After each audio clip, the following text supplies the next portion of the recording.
Welcome back, minions. When we last left off, we had just got to the first save point here in the Interdimensional Rift. And I forgot to get an item back in the forest section, so I'm just gonna backtrack there a little bit, pick up that item, and then we'll be on our way. So, yeah, I missed it, and like I said, if I'm going for 100% treasure completion, gotta get all the items. So this one's over to the left there. There's it's hidden really well under all the canopies, so we're gonna have to do a little bit of backtracking, but not too much. So just gotta find our way. So stupid trees. No, trees ain't stupid. Trees are nice, but they make it tough to find things. But here we go, an enhancer sword. So I not sure what that one does because I don't have a knight to use it. But in a lot of other games, the enhancer sword tends to increase your magical abilities. So maybe it does something similar to that one here. But didn't really look up the specifics of it because I knew I wouldn't be able to ever use it. So, but now let's head on back here. And this is the dangerous part because of the Omega robot. So behind this waterfall, we have a secret chest here, an angel ring, and that prevents the old status and zombie. So we can ride the waterfall down to the lower platform here.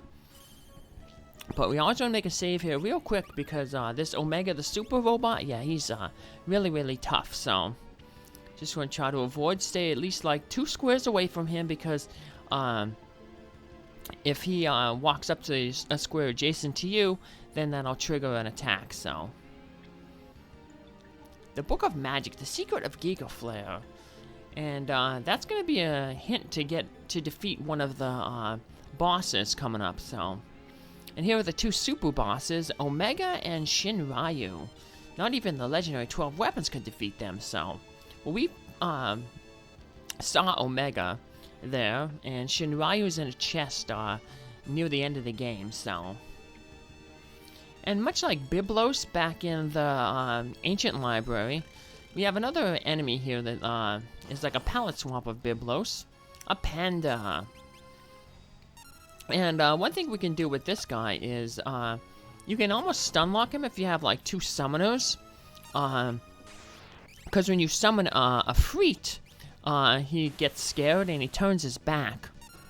So, and we'll see that here with RASAR. He'll summon a Freet, and then a panda will be like, "Oh no, it's a Freet," and he'll turn his back. Gah, Freet's scary. So yeah, you can keep summoning a Freet over and over again and keep scaring him. Yeah, he's gonna use this panacea, and that'll cure his fear. But now you can, like I said, if you had another person, like say Krile right there with the summon, she could have summoned a Freet again and scared him again. So yeah, he'll keep getting scared no matter how many times you summon a Freet. So yeah, you see right here, he still can get scared. He's like, "Oh no!" So, but not too difficult to boss. As you can see, he is weak to flame, so I'm using flame scrolls. A Freet in the fire. Sometimes he casts that armor spell on himself, and that makes it harder to hurt him with your physical attacks because it basically doubles his defense. But we're mainly dealing magical type damage here with the a Freet summon and the fire scheme. So we did get lucky and have Faris have a sword dance earlier. So yeah, mystery walls ain't gonna cut it. We want that sword dance. So let's just keep scaring them with a Freet. we're teasing them. But yeah, not much too much to this fight. So like I said, use your fires whenever possible, and he'll fall easily. So Now, the book that we opened up to have him appear, that is the key to getting out of this area. So, like right now, there's no exit. The only exit is the entrance that we came in from. So, but when you have the book opened, the entrance that you came in from, it now leads to a new exit. So, heal ourselves up here with some potions. Because we got kind of an annoying area coming up here. So, it's going to be a sky-type castle area. And there's an enemy there, ninja. And much like our ninja class, the ninja here is going to be really, really fast. So, now we can have Krile turn into the summoner. Because RASAR just mastered the summoner. And we can switch and then RASAR into a different class, so.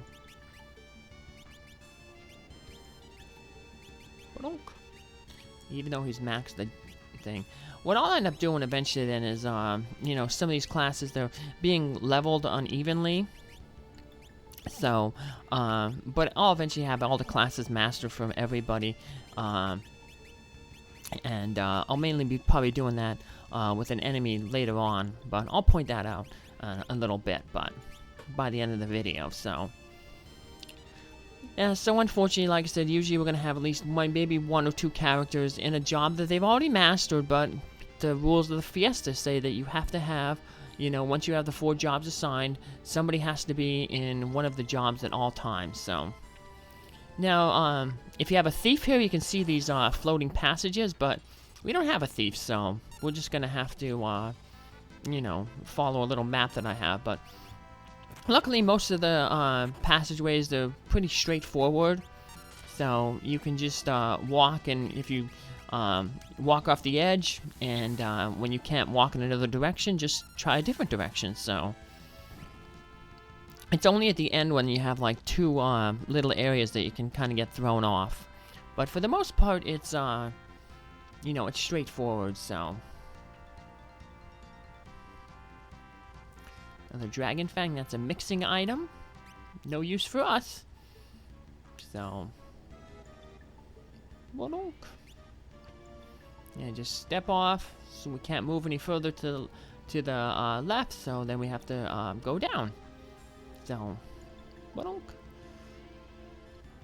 So. Yeah, it's not too difficult to find out. And luckily there's like no holes, or there's you know, guardrails, I guess, so you can't like fall off into the sky, so you're safe, so it's not a trap. So, and then here at the end there's those 2, the lower left and then straight to the north, those are just 2 dead ends. So here's that annoying enemy, the ninja. They're really, really fast, and they have really, really high evade, so it's going to be really, really tough to hit them with a physical attack. Here, RASAR is going to use the call command. It randomly summons any one of the espers that you have, and it costs no MP. So I just threw it on there for him to use, give him something to do. You know, he might get lucky and get a really good summon like Bahamut for no magic, so for no magic points. But as you can see, we didn't. We ended up getting the Shiva, but it was okay. So, alrighty. And once we step through this door, we're going to end up in this, like, castle. It's going to kind of remind you a little bit of Exdeath's castle. Before it got turned all spooky. But, this is where we're going to find a majority of those, lieutenants, those mini-bosses that, Exdeath unsealed. So, a lot of boss fights in this area, so. Thankfully, though, we can get 1 save point, but we do have to fight 1 boss to uncover the save point. But, he's not too difficult of a boss. So here we have like an armory, we have a whole bunch of weapons. And then on the other side over here, we go up here, we have like a place where we have a bunch of armor. So, weapons and armor, but. Go down this opposite direction here, get another item. Some more Hermes sandals. We'll sell them eventually later. Yeah, we're probably going to take another trip out of the Interdimensional Rift here to, you know, sell equipment and restock on stuff. So, but now up, it's blocked off there's a door that's locked, so we have to go down first. But here we have the Deathclaw enemy is the enemy that has like a whole bunch of those arms. This is a common group here, the 2 Deathclaws and 2 Sword Dancers, so we'll see the Sword Dancers a little bit later, so.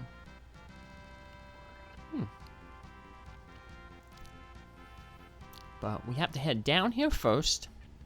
And when we get down here, we want to go to the left. Because that's where the save point is. But unfortunately, the save point is initially blocked by one of those minions of Exdeath. So we go down there and we talk with him.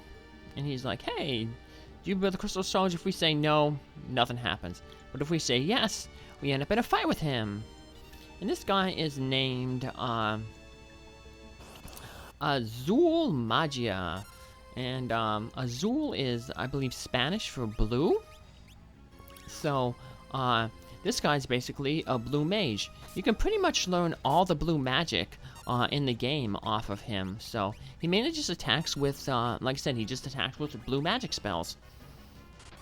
So, there's a few blue magic spells that he does not know. And if you use them on him, he can use them back at you. So, a cheesy way to do this if you have a blue mage is you can cast the Exploder spell on him, and then he'll learn the Exploder spell, and then he'll use the Exploder spell himself, and that'll just instantly defeat him. So, it's a way to cheese him if you have a blue mage, but we don't, so. Luckily, we can use, like I said, the Carbuncle summon.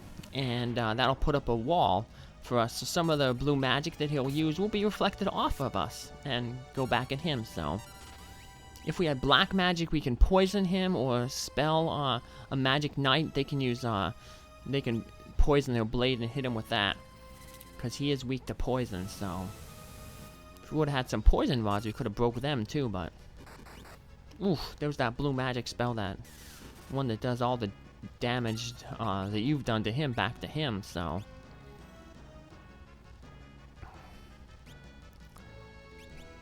I forget which one of us is wearing the bone mail. Oh, well, it must have been Faris, so yeah, won't be able to revive her, but that's okay. We'll end up maxing out our jobs anyway. So yeah, we got a rod, might as well break it since we're running low on MP. So boink, and it was just enough to finish this guy off. Yay! And he will uncover, like I said, a save point, and that's going to be really important, because one of the bosses that we're going to fight is going to be really tough for this party. It's pretty tough for any party that has no ability to cast the float spell. So, but if you can float, this one boss coming up is going to be a joke. But before we fight the bosses, what we're going to want to do is we're going to want to clear out all those like old men running around in these cells. There's 6 of them.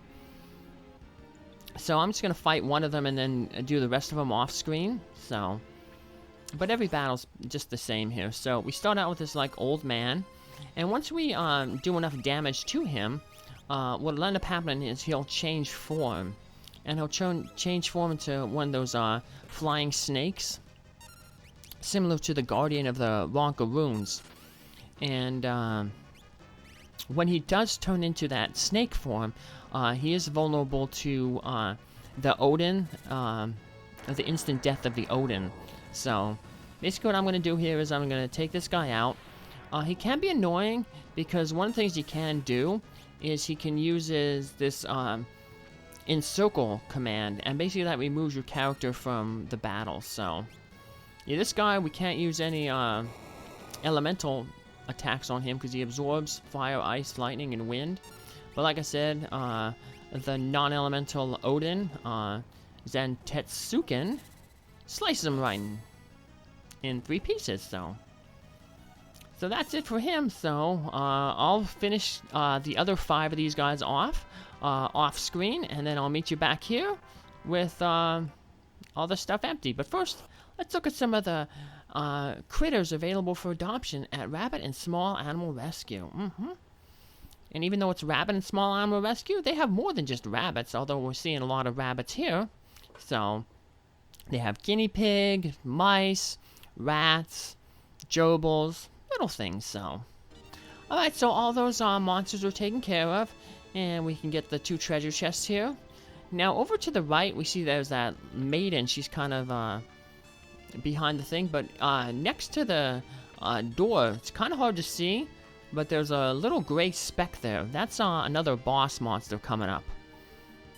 And this is the one that's going to be really, really hard. I get lucky here and manage to defeat him on my first try, mainly because of Sword Dance. This guy is, he doesn't have a lot of hit points, but he hits really hard, and he just basically hits you with Earthquake.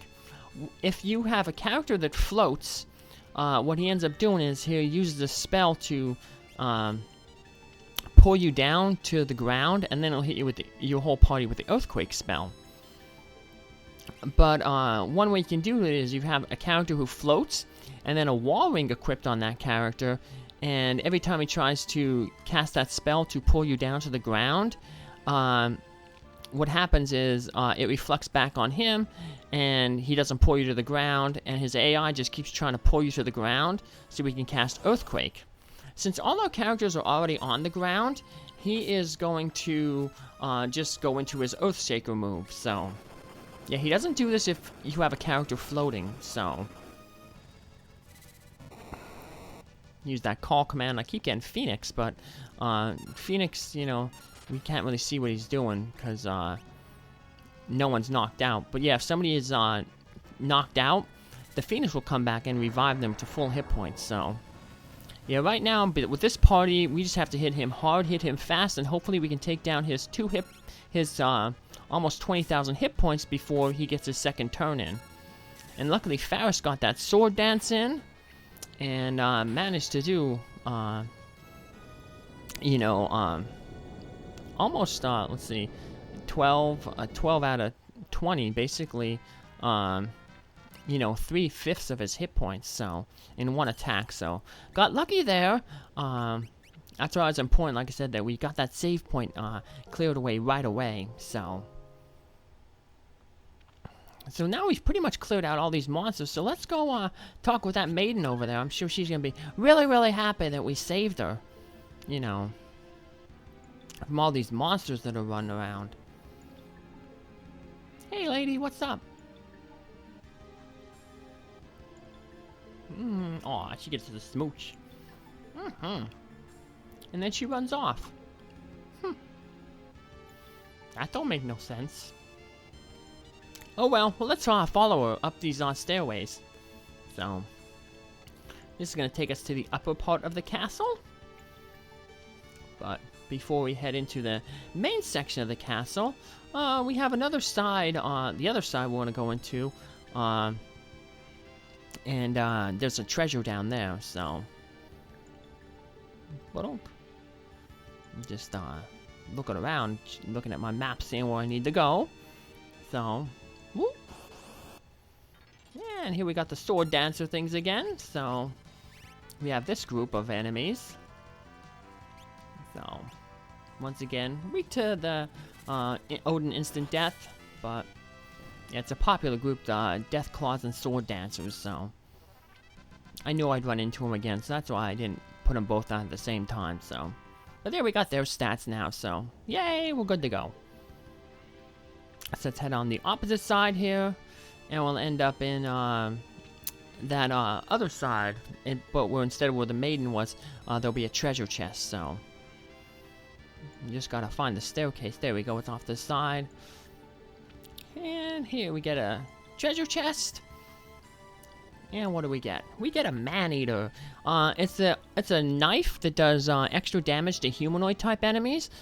Surprisingly, it can only be equipped by dancers or people with the equip ribbon ability. So, yeah, it's one of the few knives. Most character classes can use knives, except for the monk. But that's a special knife that only the dancer can use. So if we head down there, we'll hit the area where there's a button to open the door. Unfortunately, if you unlock that door, the door doesn't stay unlocked, so you have to go all the way around this whole time, every time you go through this castle. But here's that maiden again, and turns out that she was sneaky. She's not really a maiden, she's actually one of Exdeath's minions. And that kiss that she gave us, it's a curse. And this is why you want to have some of those maiden kisses. I stocked up on those recovery items. The maiden kiss turns you from a frog into your human form again. So that kiss automatically turns us all into frogs. So I'm going to want to obviously use our maiden kiss to turn us back into humans. Because when we're frogs, we have lower defense and we can't use our special abilities. So like most enemies, we're just gonna, you know, use our golem to block physical attacks, throw up a carbuncle for magical attacks, and then just go all out. Hopefully we get sword dances with Faris, because that usually takes a nice good chunk of damage, so especially when paired with the chicken knife, which is, like I said, the strongest weapon we can really get. So now we have our defensive setup, and we can just take her out.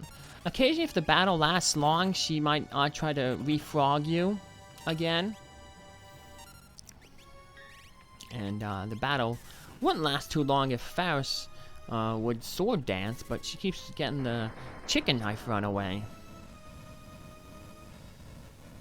But now one of the things you could do is you can use the monk's focus ability, and when the monk focuses, what happens is you'll never get the chicken knife effect, but then we'll never get the sword dance effect either, so it's kind of a mixed bag. So here's what the Phoenix thing does. We've seen the Phoenix fly across and deal damage with the fire, but we've never used Phoenix when somebody was knocked out. But now the Phoenix will revive any characters that we have lost. And RASAR just got, you know, brought back from KO status to instantly be KO'd again. But if he doesn't get any ability points for this fight, it's okay, because he's already in a class that he has mastered, so it's not necessary that, you know, he gets ability points. And besides, we'll end up mastering everybody's classes later anyway, so. Now, knocking out Faris. Sad that the golem isn't blocking that focus and power thing, though. That would have been nice. But RASAR coming through and knocking out the Queen of the Castle. Yeah, I'm not gonna call her a princess, because princesses are nice. It's ever noticed that, like in Disney movies, like it's usually like the mean queen and the nice princess, you know. So, you know, yeah, queen's bad, princess is nice. Kind of like how, you know, empires are bad, but kingdoms are good. So here we're gonna have a pretty tough enemy. We want to make sure that we equip the coral rings on everybody, because this guy can use the high tide, the thing like Leviathan used, and it'll also nullify his. He shoots this laser at you. The laser won't do any damage, and the water attack that he does will actually heal you, so. Ooh, so there's that laser. The coral things prevented that from working, and like I said, he uses the thing, so. There's the tidal wave. It's gonna heal us here.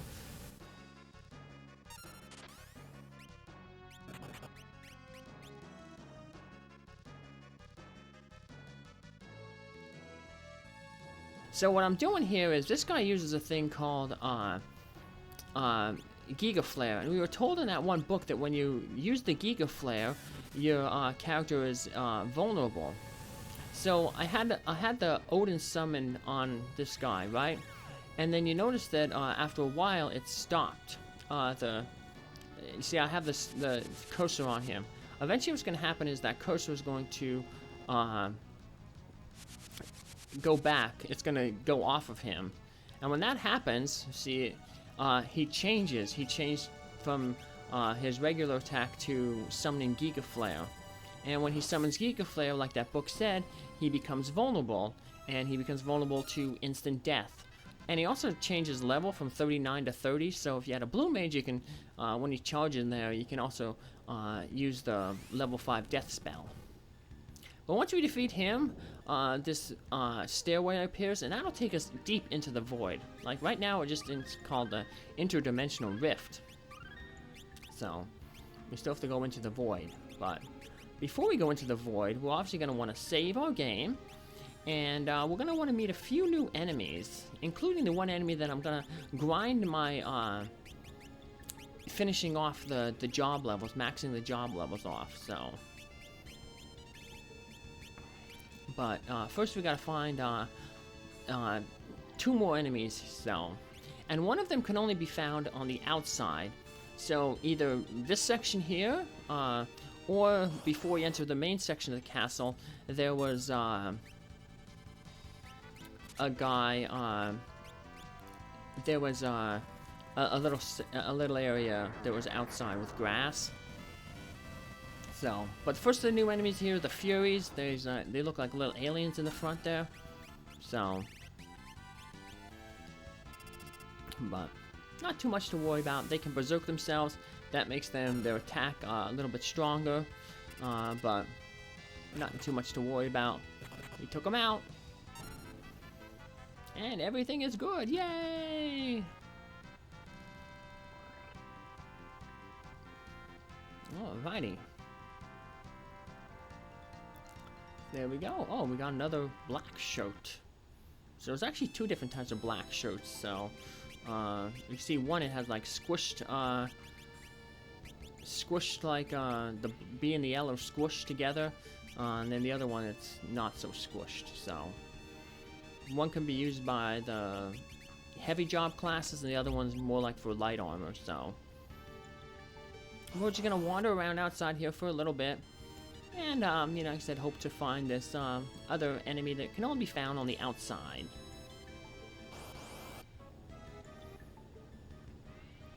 Let's wander around. Oh, nothing yet.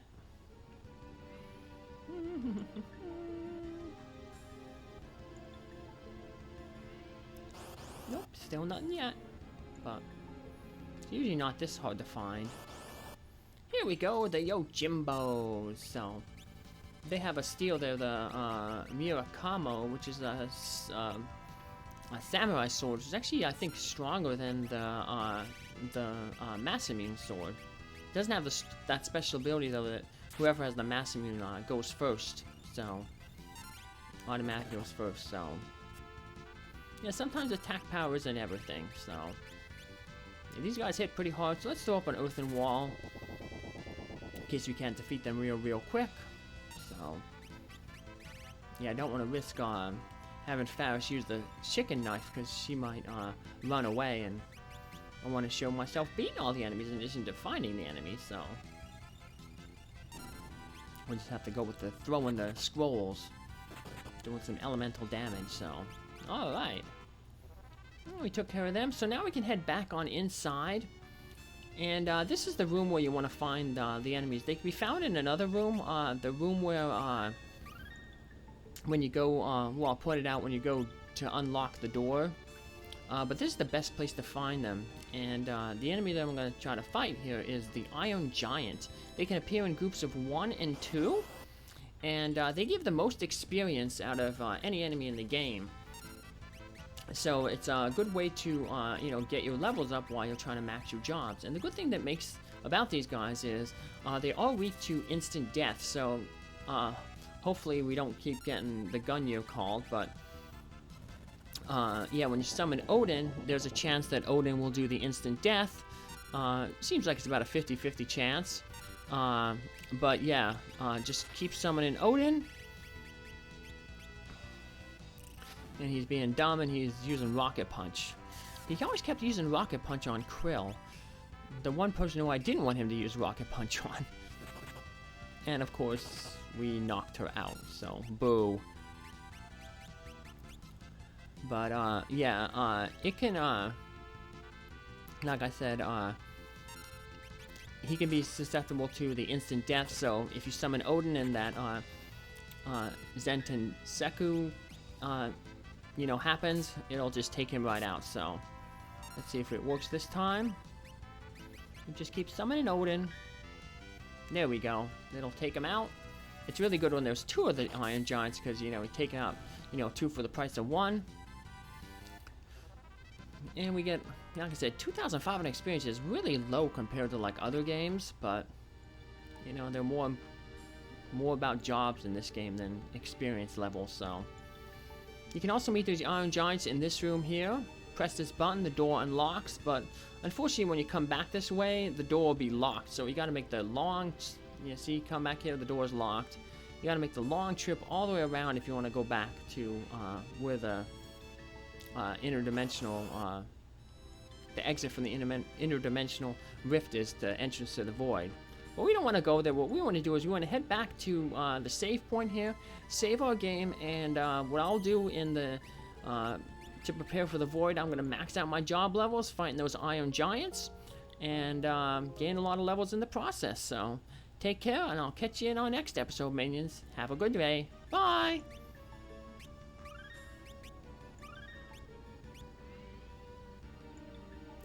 Let's look at some more of the rabbits and animals available at Rabbit Small Rescue. See, it's not just rabbits. We got guinea pigs like Barney, Fife, and Andy there. There's Cotton. We have some commercials on him from previous episodes.